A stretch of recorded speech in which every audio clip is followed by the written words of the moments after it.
வணக்கங்க. நான் உங்கள் தீபா மதனகுமார் பேசுகிறேங்க. இன்றைக்கி நம்ம தக்காளி தொக்கு என் ஸ்டைலில் எப்படி செய்கிறேன்னு பார்த்துடலாம். அதுக்கு தக்காளி எடுத்துக்கோங்க, கழுவி வச்சுருங்க.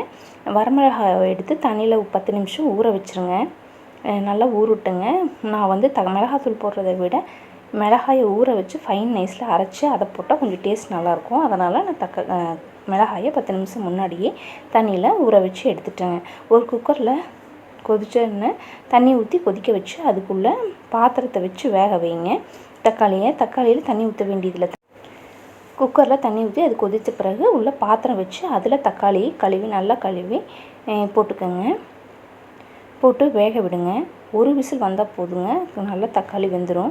இந்த தக்காளி வேக வச்சு தோல் எடுத்து மிக்ஸியில் அரைச்சி போட்டு செய்கிறது வந்து நல்லாயிருக்குங்க. இது சப்பாத்தி, தோசைக்கு எல்லாத்துக்குமே நல்லாயிருக்கும். நீங்கள் எங்கேயாச்சும் டூர் அந்த மாதிரி பிளான் பண்ணிங்கன்னா இந்த மாதிரி தொக்கு செஞ்சு எடுத்துகிட்டு போயிட்டிங்கன்னா நீங்கள் 2 நாள் 3 நாள் வச்சு போட்டு சாப்பிட்லாம். இது இட்லிக்கு, சப்பாத்திக்கு, தோசைக்கு, ப்ரெட்டுக்கு எல்லாத்துக்குமே நல்லாயிருக்குங்க. இது கெட்டும் போகாது. 2 நாள் 3 நாள் வச்சுக்கு டூரெல்லாம் எடுத்துகிட்டு போய் நீட்டாக மெயின்டைன் பண்ணிங்கன்னா அது கண்டிப்பாக கெட்டே போகாது.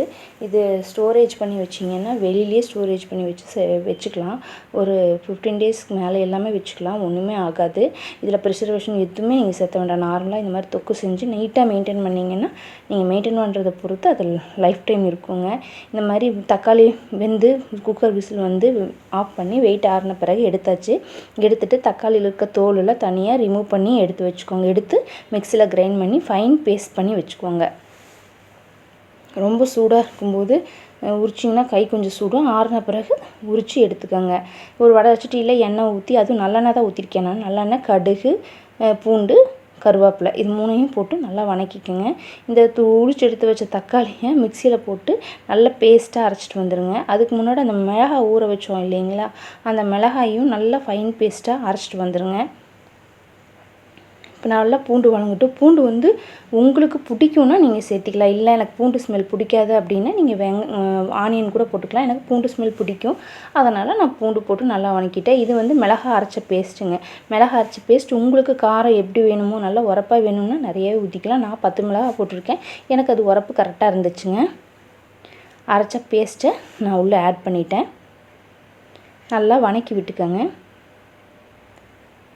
அதே மாதிரி மிக்சியில் தக்காளி போட்டு ரொம்ப ஃபைன் நைஸாக அரைக்கக்கூடாதுங்க. ஒன்றும் பாதியமாக குறன்னு அந்த கடையிற தக்காளி பதத்தில் அரைச்சி எடுத்துக்கோங்க.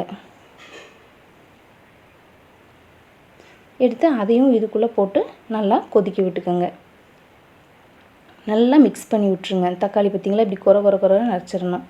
அரைச்சி அதையும் எல்லாத்தையும் இது பண்ணி விட்டுருங்க, பாத்திரத்தில் மாற்றிடுங்க. தண்ணியே ஊற்றிடாதீங்க. இந்த தக்காளி அரைச்சிங்கனாலே இந்த மாதிரி தண்ணி தான் வரும்.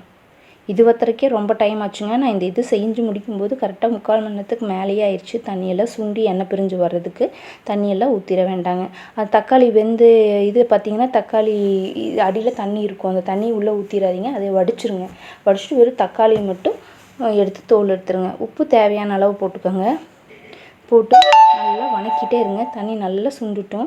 தண்ணி நல்லா சுண்டுற வரைக்கும் ஸ்லோ ஃப்ளேமில் வச்சு கலரிட்டே இருக்கணுங்க. அப்போ தான் கீழே அடி பிடிக்காமல் இருக்கும். தட்டு போட்டு மூடி சிம்மில் வச்சுட்டிங்கன்னா அந்த கொஞ்சம் தக்காளியோட பச்சை வாசம் போயிடும். 10 நிமிஷம் வச்சு எடுத்துகிட்டு இப்படி கலக்கி விட்டுட்டே இருக்கணும். 10 நிமிஷத்துக்கு ஒருக்கா இந்த மாதிரி வந்து கலக்கி விட்டுட்டே இருங்க. அப்படியே விட்டிங்கன்னா கண்டிப்பாக அடி பிடிச்சிருங்க. ரொம்ப சிம்மில் தீ வச்சுருக்கோங்க. மஞ்சத்தூள், சாம்பார் தூள், தனியாத்தூள் இது 3மே நான் கண்டிப்பாக என் ஸ்டைலில் போடுவேங்க. நீங்கள் அப்படி உங்களுக்கு வந்து வெறும் வரமிளகா, தக்காளி, உப்பு போட்டு வணக்கி வச்சிங்கனாலே ரொம்ப டேஸ்ட் நல்லாயிருக்கும்.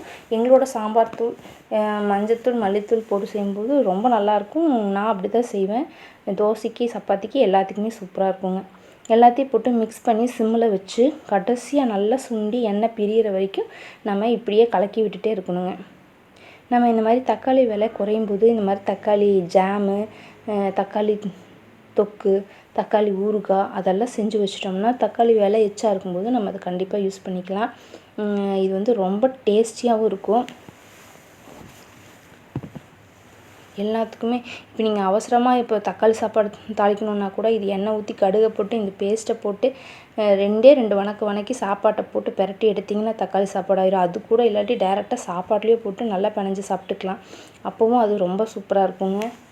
அதே மாதிரி ஒரு இட்லிக்கே இந்த இட்லி பொடி மாதிரி இட்லிக்கு சப்பாத்தி எல்லாம் அர்ஜெண்ட்டாக உடம்பு முடியல அப்படின்னு செய்கிறீங்கிறப்ப இதை வச்சு சட்னியாக யூஸ் பண்ணி சாப்பிட்டுக்கலாம். பழசு ஆக ஆக டேஸ்ட் இன்னும் நல்லா தான் இருக்குங்க.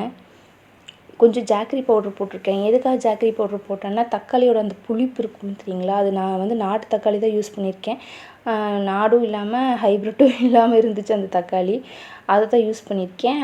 அதில் வந்து கொஞ்சம் புளிப்புத்தன்மை ஜாஸ்தியாக இருந்துச்சு, அதனால் நான் நாட்டு சர்க்கரை கொஞ்சம் சேர்த்திருக்கேன். நாட்டு சர்க்கரை சேர்த்தும்போது புளிப்பு கொஞ்சம் கண்ட்ரோலாக இருக்கும் உங்களுக்கு, அதுக்காக நான் ஜாக்கரி பவுட்ரு கொஞ்சம் சேர்த்திருக்கேன். அவ்வளோதாங்க. நல்லா சுண்டி தக்காளியிலேருந்து எண்ணெய் பிரிஞ்சு வரும்போது நம்ம அணைச்சி ட்ரான்ஸ்ஃபர் பண்ணி வச்சுக்க வேண்டியதுதாங்க. கண்டிப்பாக இதை ட்ரை பண்ணி பாருங்கள். நாங்கள் எங்கள் கடையிலேயே சாம்பார் தூள், மல்லித்தூள், மிளகாத்தூள் எல்லாமே சிறந்த முறையில் வீட்டு முறைப்படியும் சுத்தமாகவும் தயாரித்து விற்கிறோங்க. நீங்கள் நியரபிள் எங்கள் கடைக்கு பக்கத்தில் இருந்தீங்கன்னா கண்டிப்பாக வந்து விசிட் பண்ணுங்கள். இல்லை எங்களோட பொருட்கள் தேவைப்பட்டால் நீங்கள் எனக்கு வாட்ஸ்அப் நம்பரில் காண்டாக்ட் பண்ணுங்கள். நான் எங்களோட ப்ரைஸ் லிஸ்ட் அனுப்புகிறேன். நீங்கள் ஆர்டர் பண்ணிங்கன்னா நான் உங்களுக்கு கொரியர் மூலயமா ப்ராடக்ட் அனுப்பிச்சி வைப்பேங்க. கண்டிப்பாக கஸ்டமர்ஸ் நீங்கள் இந்த வீடியோவை பார்த்துட்டு இருந்தீங்கன்னா நம்மளோட ப்ராடக்ட் எப்படி இருக்குங்கிறத தயவுசெய்து கமெண்ட் பண்ணுங்கள். நீங்கள் கமெண்ட் பண்ணும்போது தான் வீடியோ பார்க்குறவங்களுக்கு ஒரு நம்பிக்கை கொடுக்கும், எனக்கும் அதுவும் நல்ல உதவியாக இருக்கும். கண்டிப்பாக நீங்கள் இதை செய்வீங்கன்னு நினைக்கிறேன். நன்றி, வணக்கம். நீங்கள் பாருங்கள், ரொம்ப எம்மியான தக்காளி தொக்கு ரெடி ஆயிடுச்சுங்க. கண்டிப்பாக வீட்டில எல்லாம் செஞ்சு பாருங்கள், சுவைத்து பாருங்கள், நல்லாயிருக்கும். ட்ரை பண்ணிவிட்டு கமெண்ட் பண்ணுங்கள். நன்றி, வணக்கம். முன்னேறுவோம்.